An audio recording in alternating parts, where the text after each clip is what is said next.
Guys, welcome to my channel the chemistry unspoken. जो आज का हमारा वीडियो का टॉपिक है उसमें हमने ऑर्गेनिक केमिस्ट्री वाले चैप्टर को कंप्लीट करना है। ठीक है, तो लास्ट 2 टॉपिक्स जो हैं वो रह गए थे, तो जो है आज की वीडियो में हम उनको डिस्कस करेंगे। तो आज हमने डिस्कस करना है अल्केन्स के बारे में, अल्काइल रेडिकल्स क्या होते हैं उनके बारे में, और फंक्शनल ग्रुप्स के बारे में, और डिफरेंट टेस्ट को डिस्कस करना है जो फंक्शनल ग्रुप्स को आइडेंटिफाई करने में हेल्प करते हैं। तो सबसे पहले हम अल्केन्स और अल्काइल रेडिकल्स को डिस्कस कर लेते हैं। ठीक है, तो सबसे पहले हमारे पास ना अल्केन्स का थोड़ा सा इंट्रोडक्शन आ जाता है, इसकी डेफिनेशन आ जाती है। तो अल्केन्स हमारे पास क्या होते हैं? Saturated hydrocarbons. ठीक है, सेचुरेटेड हाइड्रोकार्बन्स का क्या मीनिंग होता है कि ये ऐसे कंपाउंड्स हैं जिनके अंदर सिंगल बॉन्ड्स प्रेजेंट हैं। ठीक है, तो हमारे पास ऑर्गेनिक कंपाउंड्स में ना सबसे पहले हम अल्केन्स के बारे में डिस्कस करते हैं। ठीक है, जो अल्केन्स हैं वो सिंगल बॉन्ड वाले कंपाउंड्स हैं जिनमें कार्बन और हाइड्रोजन ने आपस में बॉन्ड बनाया होता है। क्योंकि हमने पढ़ा था ना कि ऑर्गेनिक कंपाउंड्स कौन से होते हैं जिनमें कार्बन और हाइड्रोजन के एलिमेंट्स प्रेजेंट हो। तो अगर कार्बन और हाइड्रोजन के एलिमेंट्स आपस में सिंगल बॉन्ड बना के कोई कंपाउंड बना रहे हैं तो उन कंपाउंड्स को क्या कहते हैं? अल्केन्स कहते हैं। ठीक है, अल्केन्स को सेचुरेटेड हाइड्रोकार्बन्स भी कहा जाता है और पैराफिन्स भी कहा जाता है। पैराफिन्स इनको क्यों कहा जाता है? क्योंकि ये लीस्ट रिएक्टिव होते हैं। ठीक है, इनके अंदर जो सिंगल बॉन्ड्स हैं वो इतने ज्यादा स्ट्रॉन्ग होते हैं कि ये जो है वो रिएक्शन में पार्टिसिपेट नहीं करते इतने ज्यादा, तो इसीलिए इनको या तो अनरिएक्टिव कहा जाता है या इनर्ट कहा जाता है या इनको पैराफिन्स के नाम से भी जाना जाता है। ठीक है, नेक्स्ट हमारे पास लिखा हुआ है CnH2n+2। अब ये क्या है? ये अल्केन्स का मॉलिक्यूलर फॉर्मूला है कि अगर हमने किसी भी अल्केन का मॉलिक्यूलर फॉर्मूला जो है वो बनाना है तो हम क्या करेंगे? हम n की जगह पे कार्बन का नंबर लिखेंगे। ठीक है, अगर हमारे पास कार्बन नंबर 1 है, ठीक है, तो हमारे पास इधर हम 1 लिखेंगे, 2 इंटू 1 प्लस 2 हमारे पास आ जाएगा। तो ये इस पूरी यानी सॉल्व करके इसको तो हमारे पास एक अल्केन का मॉलिक्यूलर फॉर्मूला आ जाएगा। ठीक है, तो हमारे पास हमें सिर्फ कार्बन का नंबर जो है वो यहाँ n की जगह पे पुट करना है। ठीक है, नेक्स्ट हमारे पास आ जाती है होमोलॉगस सीरीज। अब अल्केन्स की जब भी हम बात करते हैं ना, या किसी भी ऑर्गेनिक कंपाउंड की क्लास की बात करें, तो हमारे पास एक सीरीज आती है जिसको हम कहते हैं होमोलॉगस सीरीज। होमोलॉगस जो है वर्ड, उसका क्या मीनिंग होता है? सिमिलर होना किसी चीज का। तो हमारे पास ये एक ऐसी सीरीज है कंपाउंड्स की जिनमें केमिकल प्रॉपर्टीज जो हैं वो सिमिलर होती हैं। ठीक है, तो अब हमने अल्केन की बात की थी यहाँ, तो अल्केन्स के अंदर जितने भी कंपाउंड्स आते हैं ना, क्योंकि अल्केन एक क्या है? ग्रुप है कंपाउंड्स का। अल्केन जो है वो एक क्लास है कंपाउंड्स की। जैसे फॉर एग्जांपल मैं आपके सामने ये कहूँ कि ना मैं कार्बोहाइड्रेट्स की बात कर रही हूँ, ठीक है, शुगर्स की, तो कार्बोहाइड्रेट मेरे पास एक क्लास है ना, तो उसके अंदर फिर कौन कौन से कंपाउंड्स आते हैं? ग्लूकोज आता है, फ्रक्टोज आता है, माल्टोज आता है। ठीक है, तो ये डिफरेंट टाइप्स हैं कार्बोहाइड्रेट्स की। उसी तरीके से अल्केन्स जो हैं वो एक क्लास है कंपाउंड्स की। ठीक है, उस क्लास के अंदर, अल्केन की जो क्लास है उसके अंदर ये वाले जो कंपाउंड्स हैं जो मैंने इधर लिखे हुए हैं, methane, ethane, propane, butane, pentane, ठीक है, मैंने इधर 4 लिखे हैं, लेकिन इसकी जो पूरी होमोलॉगस सीरीज है वो टेबल आपकी बुक में भी जो है वो मेंशन है। तो उसके अंदर हमारे पास ना 10 कंपाउंड्स लिखे हुए हैं। ठीक है, कार्बन नंबर 1 से स्टार्ट होके कार्बन नंबर 10 तक, डीकेन तक। ठीक है, तो हमारे पास अब जो सीरीज है पूरी अल्केन की उसे क्या कहेंगे? होमोलॉगस सीरीज कहेंगे, क्योंकि ये सारे जो कंपाउंड्स हैं वो सेम केमिकल प्रॉपर्टीज से बिलोंग करते हैं। इन सारे कंपाउंड्स की केमिकल प्रॉपर्टीज जो है वो सेम है, तो इसका मतलब ये एक होमोलॉगस सीरीज है। ठीक है, अगर मैं किसी और क्लास की बात करूंगी, किसी और कंपाउंड के क्लास की, तो मेरे पास वो दूसरी होमोलॉगस सीरीज होगी। ठीक है, तो ऐसी सीरीज जिसमें ग्रुप ऑफ कंपाउंड्स की सिमिलर केमिकल प्रॉपर्टीज हो उनको हम क्या कहते हैं? उस सीरीज को क्या कहते हैं? होमोलॉगस सीरीज का नाम देते हैं। ठीक है, तो अब मेरे पास मीथेन है। ठीक है, मीथेन के अंदर कार्बन 1 होता है। ठीक है, तो अगर मैं इस वाले मीथेन का मैंने मॉलिक्यूलर फॉर्मूला इस वाले यानी फॉर्मूले से निकालना है, तो मैं क्या करूंगी? मैं इधर 1 लिखूंगी, कार्बन 1, इधर मेरे पास कितना आएगा, 2 1 जा 2 प्लस 2 क्या आएगा 4। तो मीथेन का मॉलिक्यूलर फॉर्मूला क्या बनेगा, CH4। उसी तरह अगर मैंने इथेन का फॉर्मूला फाइंड आउट करना है, मुझे पता है इथेन के अंदर 2 कार्बन होते हैं, तो मैं इधर 2 पुट करूंगी, C2 आएगा और 2 इंटू 2 प्लस 2, तो मेरे पास क्या आ जाएगा आंसर 6 आएगा। तो इसका मॉलिक्यूलर फॉर्मूला क्या होता है, इथेन का C2H6 होता है। तो अगर हमने डिफरेंट अल्केन के जो कंपाउंड्स हैं हमारे पास, उनके मॉलिक्यूलर फॉर्मूला डिराइव करने हैं, तो हम सिर्फ एक जर्नल फॉर्मूला याद कर लेते हैं कि अल्केन का जो जर्नल मॉलिक्यूलर फॉर्मूला होता है ना, वो CnH2n+2 होता है।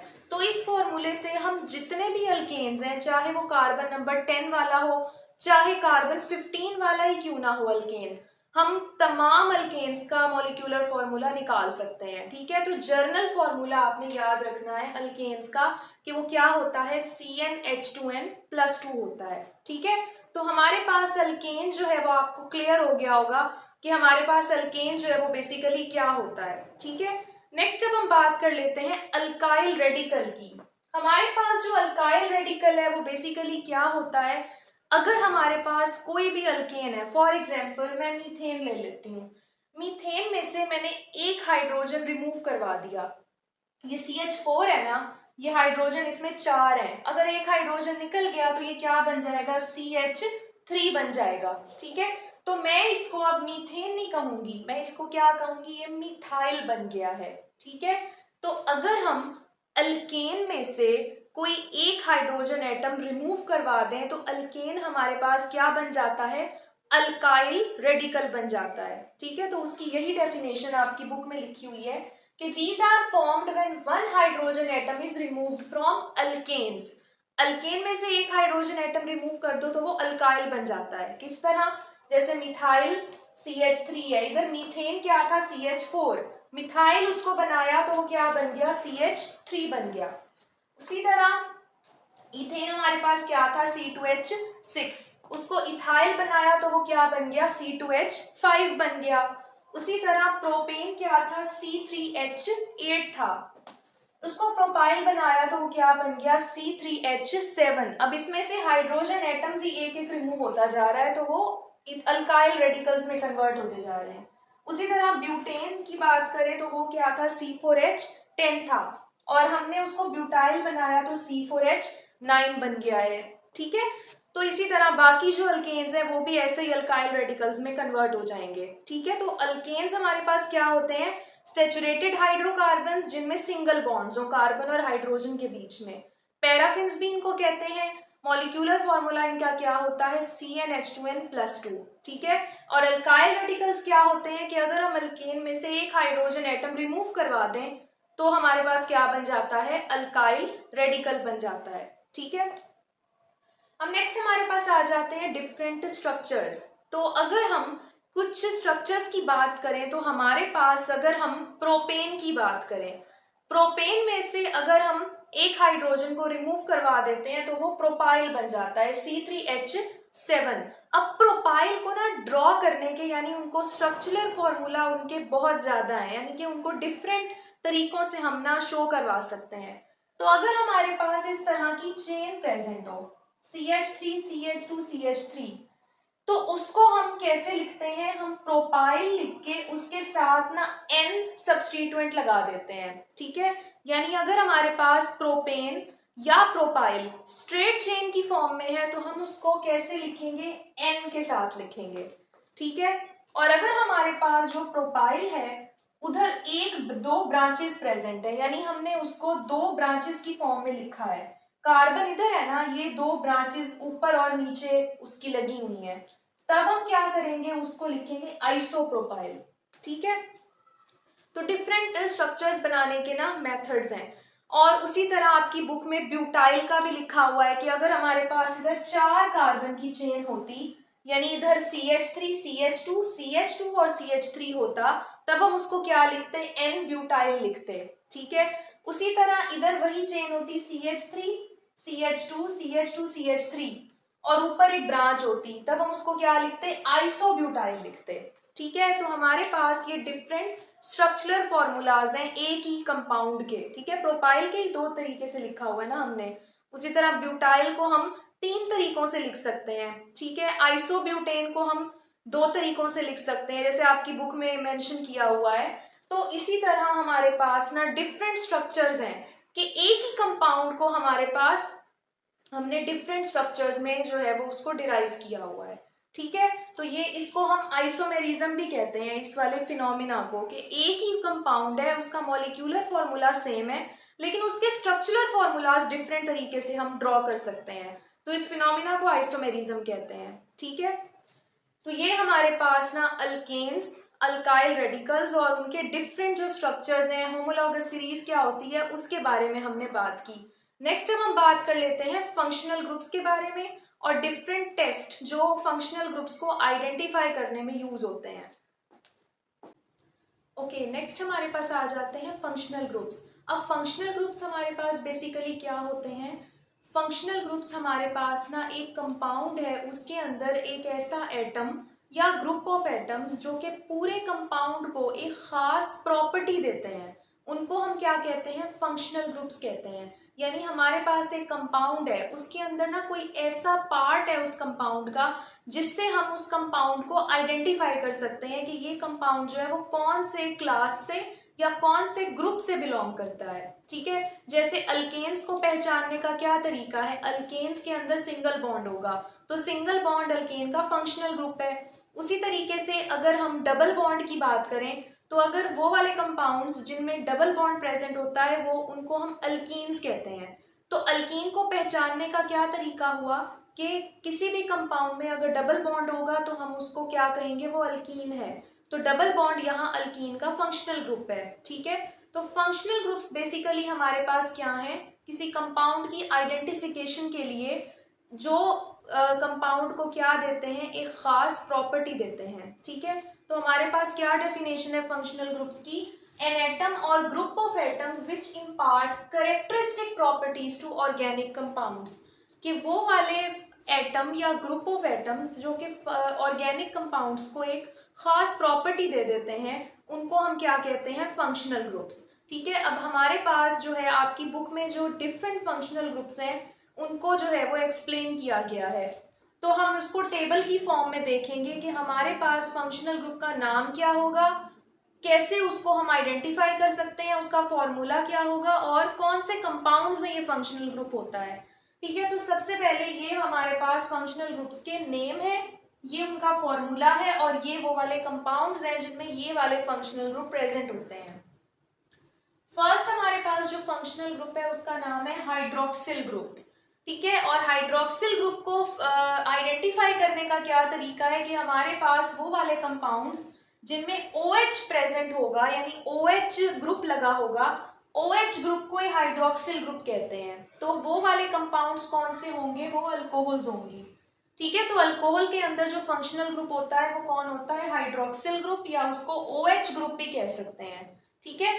तो हमारे पास अगर मेरे पास कोई ऐसा कंपाउंड है जिसमें OH प्रेजेंट है, जैसे CH3OH में ले लेती हूँ मेथनॉल, तो वो मेरी क्या है? वो अल्कोहल है, ठीक है।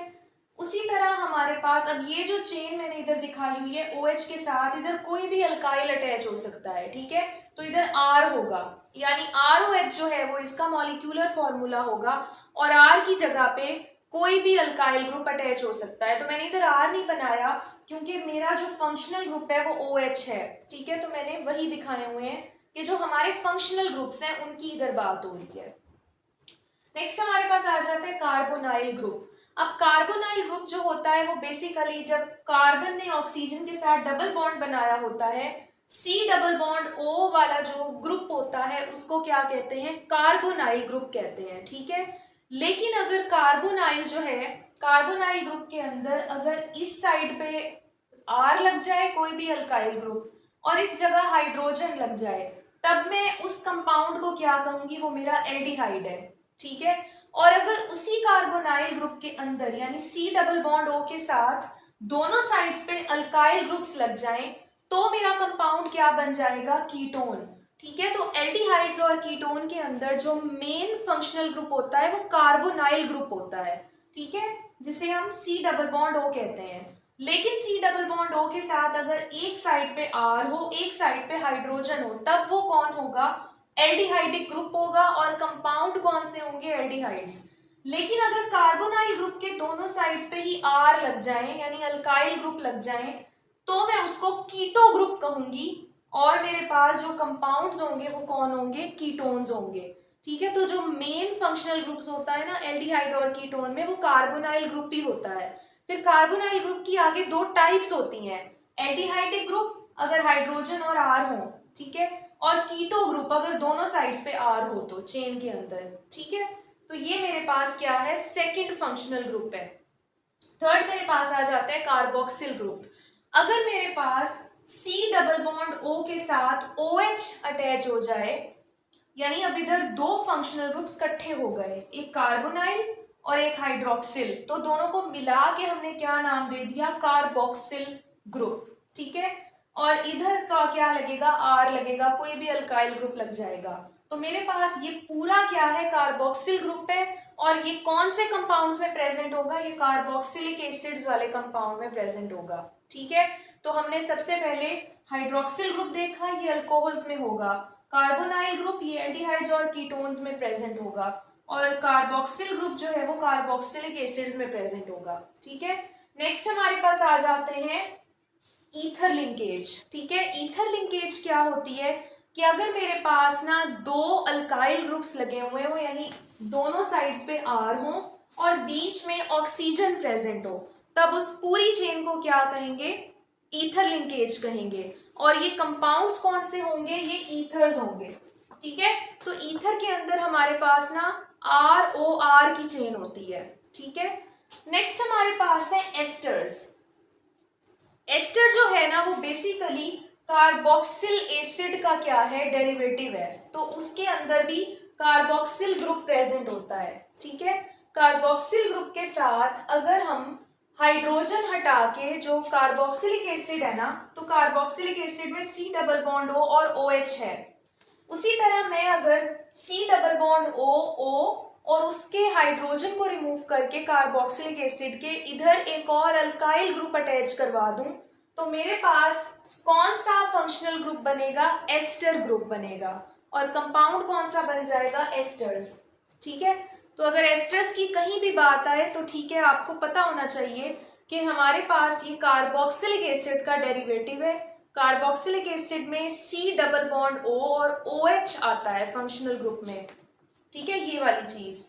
और अगर मैंने हाइड्रोजन को रिमूव करवा दिया तो, और हाइड्रोजन को रिमूव करवा के कोई भी अल्काइल ग्रुप अटैच करवा दिया, तो मेरे पास ये क्या बन जाएगा? ये एस्टर बन जाएगा। ठीक है, नेक्स्ट हमारे पास आ जाता है अमाइनो ग्रुप। अमाइनो ग्रुप क्या होता है? आपको अमाइनो नाम से ही पता चल रहा होगा, ये अमोनिया की तरह लग रहा है। तो अमोनिया क्या होता है? NH3 होता है। तो अमाइनो ग्रुप हमने बनाना है, तो हमारे पास अगर अल्काइल के R के साथ NH2 अटैच हो जाए तो वो कौन सा ग्रुप होता है? Amino group. वो वाले कंपाउंड्स जिनमें NH2 या अमाइनो ग्रुप प्रेजेंट होता है उनको क्या कहते हैं? अमाइंस कहते हैं। ठीक है, तो अमाइंस जब भी आएंगे उनके अंदर NH2 ग्रुप प्रेजेंट होगा। उसके बाद आ जाता है हेलो ग्रुप।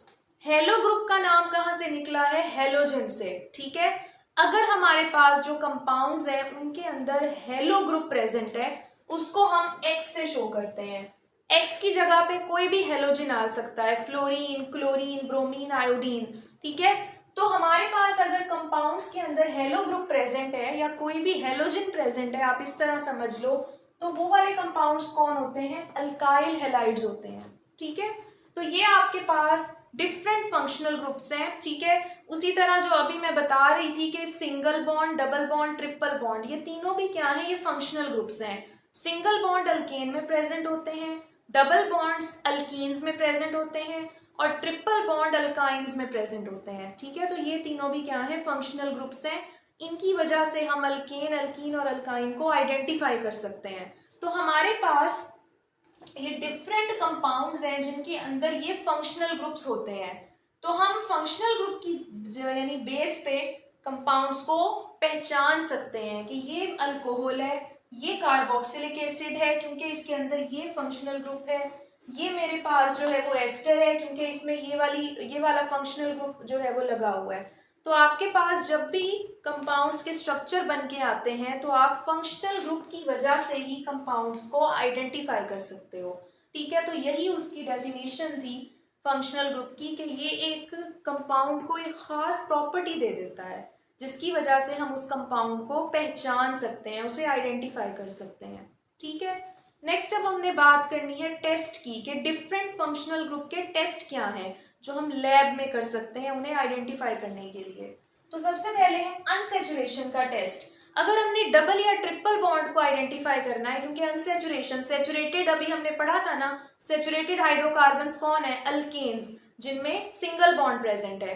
तो अनसैचुरेशन क्या होती है, जिसमें या तो वो वाले कंपाउंड्स जिनमें डबल बॉन्ड या ट्रिपल बॉन्ड प्रेजेंट है उनको अनसैचुरेटेड कंपाउंड्स कहते हैं।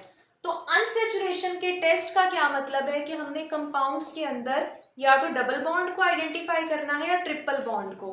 तो हमारे पास सबसे पहले है ब्रोमीन वाटर टेस्ट। इस वाले टेस्ट में हम क्या करते हैं, हमारे पास ब्रोमीन वाटर होता है। ठीक है, ब्रोमीन वाटर होता है हमारे पास ना डार्क ब्राउन कलर का। तो हमारे पास जो कंसंट्रेटेड ब्रोमीन वाटर है, वैसे अगर हम उसको डाइल्यूट कर दें तो उसका कलर क्या हो जाता है, कलरलेस हो जाता है वो, या वाइट हो जाता है। तो ब्रोमीन वाटर टेस्ट में हम जब भी किसी सॉल्यूशन के अंदर, यानी हमें नहीं पता कि हमारा सैंपल जो है वो कौन सा है और हमने सैंपल के अंदर अनसैचुरेशन को टेस्ट करना है, तो ब्रोमीन वाटर जब उस सैंपल के अंदर डालेंगे तो क्या हो जाएगा, वो सैंपल या तो ब्राउन हो जाएगा, या ब्रोमीन वाटर अगर पहले से कलरलेस है तो वो सैंपल क्या हो जाएगा, वो वाला सैंपल जो है वो ब्राउन हो जाएगा। ठीक है, ब्रोमीन वाटर दो तरह के होते हैं, एक कंसंट्रेटेड होता है जो ब्राउन कलर का होता है, तो जब वो सोल्यूशन में जाएगा वो कलरलेस हो जाएगा। और अगर ब्रोमीन वाटर ही क्या है, ब्राउन है, या ब्रोमीन वाटर कलरलेस है, तो सोल्यूशन क्या हो जाएगा, ब्राउन हो जाएगा।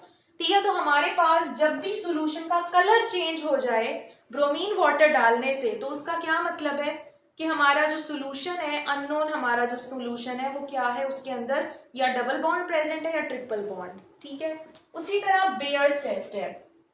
बेयर्स टेस्ट में हम बेयर्स सॉल्यूशन डालते हैं अपने अननोन सैंपल के अंदर।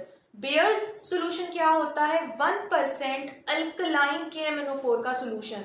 ठीक है, तो KMnO4 का अल्कलाइन सॉल्यूशन जब हम अपने अननोन सैंपल में डालेंगे तो पिंक कलर जो है वो अपीयर होगा, या पिंक कलर जो है वो डिसअपीयर हो जाएगा। ठीक है, तो ये दोनों टेस्ट जो हैं वो क्या है, बेसिकली अनसैचुरेशन के टेस्ट हैं। इन दोनों टेस्ट से हम या तो डबल बॉन्ड को टेस्ट करते हैं या ट्रिपल बॉन्ड को।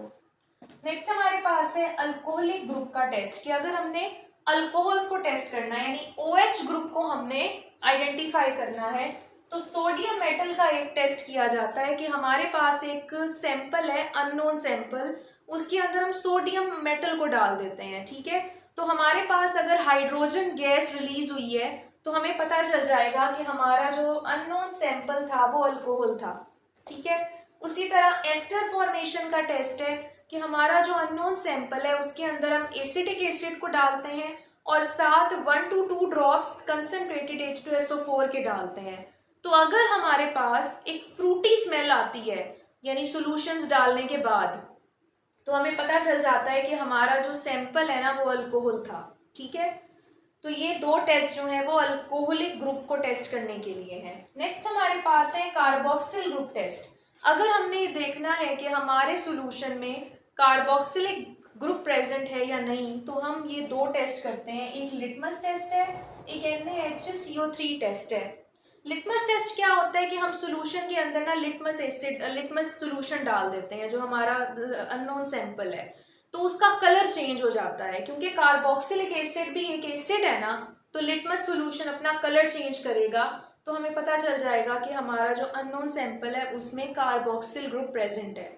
उसके बाद NaHCO3 टेस्ट क्या होता है, इसके अंदर हम क्या करते हैं, जब अननोन सैंपल के अंदर NaHCO3 सॉल्यूशन डलता है तो CO2 गैस इवॉल्व होती है एफरवेसेंस के साथ। एफरवेसेंस का क्या मतलब होता है कि जो बबल फॉर्मेशन होती है, जब हम आपने देखा होगा ना, जब हम ये सॉफ्ट ड्रिंक्स लेते हैं उनके अंदर भी CO2 होती है ना, कि जब हम उनको शेक करते हैं तो बबलिंग होती है। तो एफरवेसेंस उस चीज़ को कहते हैं कि CO2 जब भी इवॉल्व होती है एफरवेसेंस होती है, ठीक है, सैंपल्स में।